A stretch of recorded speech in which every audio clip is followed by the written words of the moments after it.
Big boss Telugu season 8 అయితే ఆసక్తిగా ఉత్కంఠగా సాగుతోంది. మరి డే 3 ఎపిసోడ్ 4లో ఏం జరిగిందో తెలియాలంటే మీరు ఈ రివ్యూ వీడియోని అయితే పూర్తిగా చూసేయండి. హౌస్కు సంబంధించి నిన్న అంటే నామినేషన్స్ తర్వాత జరిగే పర్వం ఏదైతే ఉంటుందో ఈ సీజన్లో కూడా సేమ్ అలాగే జరిగిందనమాట. కాసేపు అందరూ వచ్చి నువ్వు నన్ను ఎందుకు నామినేట్ చేసావు, నిన్నెందుకు నామినేట్ చేశాను అంటే ఈ 1 వీక్ మళ్ళీ వాళ్ళతో ర్యాపో అనేది కంటిన్యూ అవ్వాలి కాబట్టి ఒకళ్ళు ఆ హీట్ అయిపోయిన తర్వాత అందరూ కాస్త రిలాక్స్ అయిన తర్వాత మాట్లాడుకుంటారు. నేను అందుకు నేను నామినేట్ చేయాల్సి వచ్చింది అని చెప్పి అందులో భాగంగా విష్ణుప్రియ కూడా బేబక్కకి నేను ఒకళ్ళని అంటే నాగమణికంటని బేబక్కని ఇట్లాగా నేను వదిలేసుకుంటూ వేరే వాళ్ళ కోసం అని చెప్పి ట్రై చేశాను అంటుగా ఆమె పాయింట్స్ కూడా ఆమె చెప్తూ వచ్చిందనమాట. ఇంకా హౌస్లో అలాంటి పెప్ టాక్స్ అయితే కాసేపు నడిచినాయి. ఇంకా అవన్నీ పక్కన పెట్టేస్తే నిన్న హౌస్లో జరిగిన మొత్తానికి హైలైట్ పాయింట్ గురించి మనం మాట్లాడుకుందాం. ఏంటంటే ఈసారి క్లాన్స్ అనేది తీసుకొచ్చారనమాట. ఎప్పుడు కెప్టెన్ని పెట్టేవాళ్ళు, కెప్టెన్ కాకుండా ఈసారి చీఫ్స్ని తీసుకొచ్చారు. ఒక ముగ్గురిని చీఫ్స్ని చేశారనమాట. మనం కెప్టెన్ లేకపోతే అసలు ఇమ్యూనిటీనే ఉంటుంది అనుకున్నాము.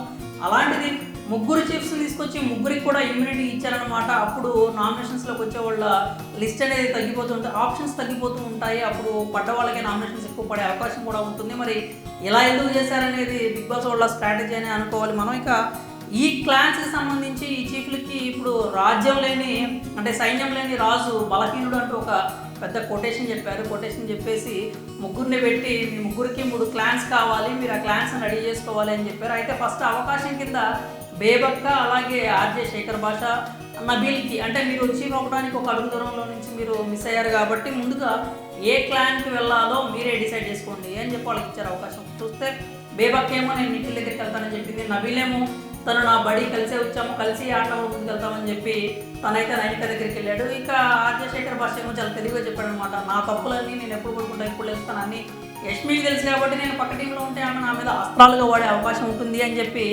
తెలివిగా యష్మి దగ్గరికి అయితే వెళ్ళాడు. సో ఇక్కడ పెద్దగా అంటే ఆశ్చర్యపోవాల్సింది ఏమి అనిపించలేదు ఇక్కడ. ఎందుకంటే వాళ్ళు ఫస్ట్ నుంచి వాళ్ళు కొంచెం ర్యాప్ వాళ్ళకి ఉంది కాబట్టి వాళ్ళు వాళ్ళ దగ్గరికి వెళ్ళారు. ఆ క్లాన్లు కూడా రెడీ అయినాయి. అయితే ఇక్కడ ఒక చిన్న ట్విస్ట్ ఇచ్చారనమాట బిగ్ బాస్. ఏమని ఇప్పుడు ఏదైతే ఉందో మిగిలిన వాళ్ళందరూ కూడా అక్కడ వచ్చి ఒక్కొక్కరుగా నుంచోవాలి. నుంచున్నప్పుడు వాళ్ళు ఎవరికైతే కావాలో ఆ చీఫ్ లేసి నుంచొని ఆ క్లాన్ సభ్యుని తీసుకుంటాడు, వాళ్ళకి ఆ చేతికి బ్యాండేజ్ తీసుకుంటాడు అని చెప్పారు. అయితే ఇక్కడ చిన్న లాజిక్ మిస్ అయిందని ఏమనిపించింది అంటే ఇప్పుడు బలవంతుడు కావాల్సింది రాజుకు కావాల్సింది సైన్యం. సో సైన్యం రాజుని సెలెక్ట్ చేసుకోవాలా లేకపోతే రాజు సైన్యాన్ని సెలెక్ట్ చేసుకుంటాడా? ఆ చిన్న లాజిక్ అయితే నాకు మిస్ అయ్యారేమో అనిపించింది. ఎందుకంటే బలవంతుడికి బలంగా మారాల్సింది చీఫ్ కాబట్టి చీఫ్ని ఎన్నుకుని అంటే నేను పలానా వాడి దగ్గరికి వెళ్తానని చెప్పే అవకాశం వీళ్ళకి ఇవ్వాలి, ఇంటి సభ్యులకి ఇవ్వాలి. కానీ చీఫ్ మీరు సెలెక్ట్ చేసుకోండి అన్నారు. సరే అక్కడి వరకు బాగానే ఉంది. మీరే వెళ్ళి వాళ్ళని ఇంప్రెస్ చేయాలి అని చెప్పి ఇంకో కొత్తగా చెప్పారనమాట. అది చూసేసరికి కొంచెం నవ్వు వచ్చింది. ఎందుకంటే వీళ్ళు వెళ్ళి వాళ్ళని ఇంప్రెస్ చేయాల్సిన అవసరం ఏమిటి? వీళ్ళ అవసరం వాళ్ళకు ఉన్నప్పుడు వీళ్ళు వాళ్ళని ఎందుకు బతిమాలుకోవాలి? ఇక ఒక్కొక్కళ్ళు వెళ్ళి అందరూ కూడా బతిమాటం మొదలు పెట్టారు. నన్ను ఎందుకు తీసుకో అని చెప్పి వాళ్ళేమో పాపం అటు ఇటు తిరిగి ఏదో ఒకటి చేస్తామని అని చెప్పారు. ఇక్కడే కొంచెం డబుల్ గేమ్స్ కూడా కనపడ్డాయి అనమాట. ముఖ్యంగా చీఫ్ యష్మి అనమాట. లక్కీ చీఫ్ యష్మి వచ్చేసరికి నాగమణికంట వచ్చి అడిగినప్పుడు నేను ఖచ్చితంగా తీసుకుంటాను, నాకు గనక అవకాశం వస్తే నేను నిన్ను సెలెక్ట్ చేసుకుంటాను అని చెప్పింది. బట్ నాగమణికంట వచ్చి నుంచినప్పుడు మాత్రం ఆమె సెలెక్ట్ చేసుకోలేదు. అది వేరే విషయం. అంటే అక్కడ మాట మార్చింది అనుకోవచ్చు, ఆమె స్ట్రాటజీ అనుకోవచ్చు, లేకపోతే ఎవరైనా వచ్చి అడిగినప్పుడు సహాయం చేస్తాను అని చెప్తారు కానీ చేయనని మొహం మీద చెప్పలేరు కాబట్టి ఆ విధంగా ఏమన్నా అనుకుందేమో. బట్ నాగమణికంట నుంచి ఆమెకి ఆ తర్వాత దీనికి సంబంధించిన పర్యవసానం రిజల్ట్ ఏదైనా వచ్చే ఛాన్స్ అయితే ఉంది. ఇక్కడ నాగమణికంట విషయం ఇంకొకరికి మాత్రం ప్లస్ అయింది, అది నిఖిల్కి అనే చెప్పాలి. ఫస్ట్ నుంచి కూడా నాగమణికంట గేమ్ నిఖిల్కి అయితే కొంచెం పాజిటివ్ యాంగిల్ని అయితే తీసుకొస్తుంది అనమాట. నిన్నటి ఎపిసోడ్లో కూడా సేమ్ అదే కనిపించింది. ఏంటంటే నిఖిల్ ఫస్ట్ రోజు ఏడ్చినప్పుడు ఎంతసేపు ఓదార్చడం మనం అందరం చూసాం.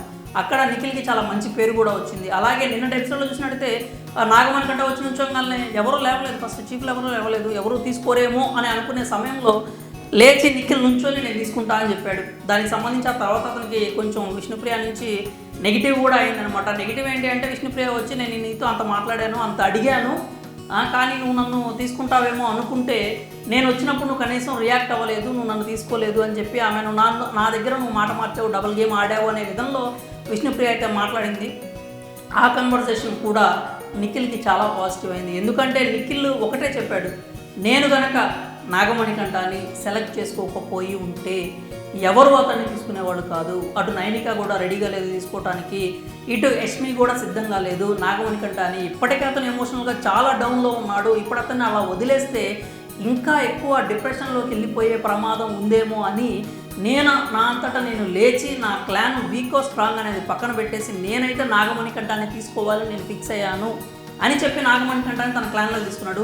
ఈ పాయింట్ మాత్రం నిఖిల్కి చాలా మంచి మైలేజ్ ఇచ్చిందనే చెప్పాలి. ఎందుకంటే నాగమణికంఠకి బయట క్రేజ్, అది క్రేజ్ అనుకోండి, లేకపోతే అతని మీద చూపించే సింపతి అనుకోండి, లేకపోతే అతని ఫాలోయింగ్ అనుకోండి, అతని జెన్యూన్గా ఉన్నాడని నమ్మి ఎవరైతే సపోర్ట్ చేస్తున్నారో అవన్నీ పక్కన పెడితే ఆ మైలేజ్ అనేది ఇప్పుడు నిఖిల్కి కూడా ప్లస్ అయింది. అలాగే విష్ణుప్రియ కూడా పాపం ఆ తర్వాత విన్న తర్వాత ఆన్సర్ విన్న తర్వాత ఆమె కూడా సైలెంట్ అయిపోయింది. కరెక్టే, నువ్వు తీసుకున్న మాట అదే, నువ్వు తీసుకున్న నిర్ణయం అయితే కరెక్టే, నువ్వు తీసుకోకపోతే నాగమణికంఠన్ తీసుకునే వాళ్ళు కాదేమో అనిపించింది అనమాట. ఎందుకంటే విష్ణుప్రియ వచ్చి నుంచున్నప్పుడు ఆ ముగ్గురు చీఫుల్లో కూడా ఎవరూ లేవలేదు, ఎవరు ఆమెను తీసుకోవడానికి సిద్ధంగా లేవు అనే ఒక సంకేతాన్ని అయితే ఇచ్చారు. ఆమె కాసేపు కొంచెం కంగారు కూడా పడింది, ఏంటి నన్ను ఎవరు తీసుకోరా అని చెప్పి. ఎందుకంటే హౌస్లో ఉన్న అందరిలో కల్లా బాగా అందరికీ తెలిసిన వ్యక్తి, సోషల్ మీడియాలో బాగా పాపులర్ అయిన వ్యక్తి, కాస్త యాక్టివ్గా చలాకీగా ఉంటుంది, బాగా ఆడుతుంది, హౌస్లోకి వెళ్ళి ఎంటర్టైన్మెంట్ ఇస్తుంది అని నమ్మిన విష్ణుప్రియ మనం ఈ 4 రోజుల నుంచి 3 రోజుల నుంచి డౌన్లోనే ఉంది. ఆమె మైలేజ్, ఆమె గ్రాఫ్ ఎప్పుడు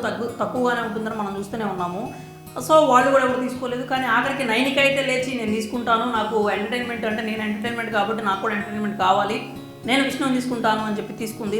అదైతే చాలా మంచి విషయమైనా చెప్పాలి. ఎందుకంటే విష్ణుప్రియ అసలు ఎవరు తీసుకోరేమో అని చెప్పి కాసేపు ఆడియన్స్ కూడా కంగారు పడి ఉండొచ్చు, కానీ తీసుకున్నారు. సో ఓవరాల్గా ఈ క్లాన్ సెలక్షన్కి సంబంధించి కొంతమందికి ప్లస్ అయింది, కొంతమందికి నెగిటివ్ అయింది. కానీ మొత్తానికి మాత్రం నిఖిల్కి మాత్రం చాలా బాగా మైలేజ్ ఇచ్చిన అంశం అయితే ఇదని చెప్పాలి. ఇక క్లాన్స్ ఎవరెవరు ఏంటో చూసుకున్నట్లయితే నైనిక క్లాన్లో విష్ణు, ఆదిత్య, సీత, నబీల్ ఉన్నారు. నిఖిల్ క్లాన్లో నాగమణికంఠ, బేబక్క, సోనియా ఉన్నారు.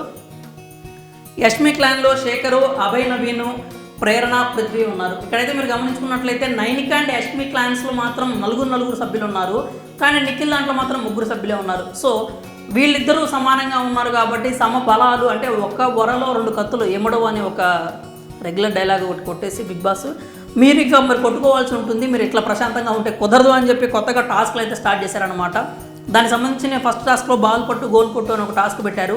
మీకు ఈ క్లాన్లోకి చూసుకున్నట్లయితే తీసుకునేటప్పుడు యష్మి, అభయ్ వచ్చినప్పుడు మీరు నా వైపు ఉండాలి, ఫిజికల్గా మీరు నాకు సపోర్ట్గా ఉంటారు, మీరు నన్ను గెలిపిస్తారు అని నేను నమ్ముతున్నాను అని చెప్పి అంది. దానికి అభయ్ కూడా ఓకే, నిఖిల్ని కూడా కాదని యష్మి టీంలోకి వెళ్తాను అని చెప్పాడు. ఎందుకంటే ఇద్దరు కావాలనుకున్నప్పుడు ఎంచుకునే అవకాశం క్యాండిడేట్కి ఉంటుంది, కంటెస్టెంట్కి ఉంటుంది. అతను ఎంచుకొని నేను యష్మి వైపు వెళ్తాను, ఒకవేళ నాకు అవకాశం దక్కిద్దేమో నేను ఫిజికల్గా హెల్ప్ చేయడానికి అని చెప్పి అన్నారు. అది నిజంగా అతను అన్నాడో లేదో అది చేసి చూపించాడు. అభయ్ నిన్న నిజంగానే 2 రౌండ్లకు సంబంధించి యష్మి టీము ఫస్ట్ రౌండ్ ఓడిపోయింది, కానీ అది ఫస్ట్ రౌండ్ గెలిచింది.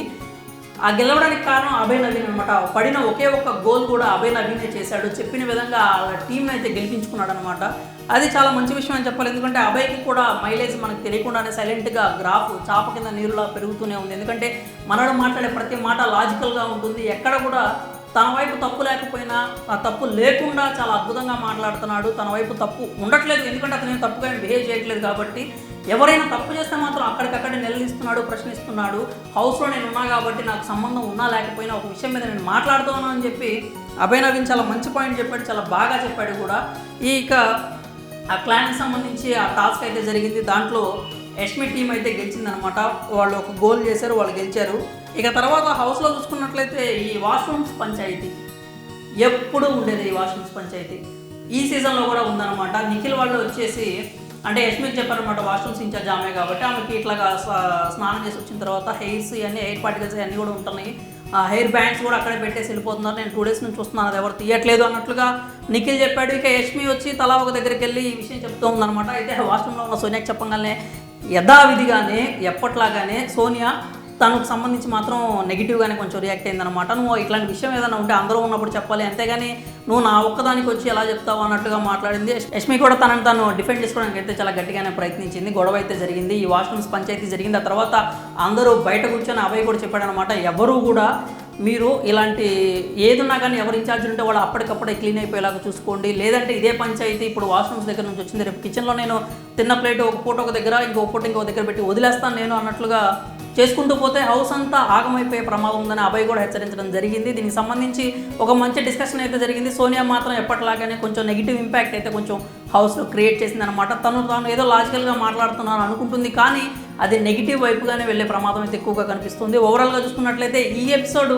నిఖిల్కి మాత్రం చాలా పాజిటివ్ అయిందని చెప్పాలి. ఇంకా మనం ఏదైతే హౌస్లో లవ్ ట్రాక్స్ గురించి ఎక్కువగా ఆలోచిస్తూ ఉంటారు కదా మా ఆడియన్స్, దానికి సంబంధించి విష్ణుప్రియ మొన్న అయితే పృథ్వీతో కొంచెం అలా పులిహార కలిపినట్టు కనిపించింది, కానీ నిన్న మాత్రం ఎందుకో ప్లేట్ ఫిరాయించేసి నిఖిల్ వైపుకి వచ్చేసింది.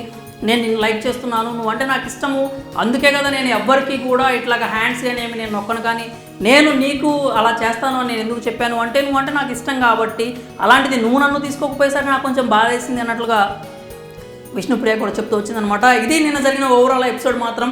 మరి ఈ ఎపిసోడ్లో మీకు ఎవరి ఆట బాగుంది అనిపించింది, ఎవరు డబుల్ గేమ్ ఆడుతున్నారు అనిపించింది, మీ అభిప్రాయాలను అయితే కామెంట్స్ రూపంలో తెలియజేయండి.